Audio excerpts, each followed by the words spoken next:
Guys, welcome back to Drew tutorial, and in this video I'm going to show you how to check your app activity in Gemini 2.0.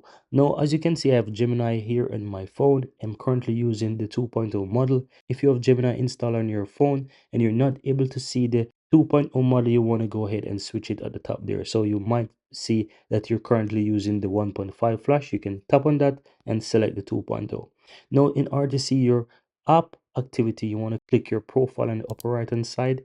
Then you want to go down to where you'll find Gemini apps activity. You can tap on that, and here you'll be able to see all your app activities, including your chat history and so forth. So if you look down, you can see my app activity here, and you can see that I also did some check-in here within the app. So as you can see, I ask it a prompt, what is what, and then it shows you the time and the details, and you can tap on that and see what was there as well. So guys, this is it, guys. This is how to check your app activity in Gemini 2.0.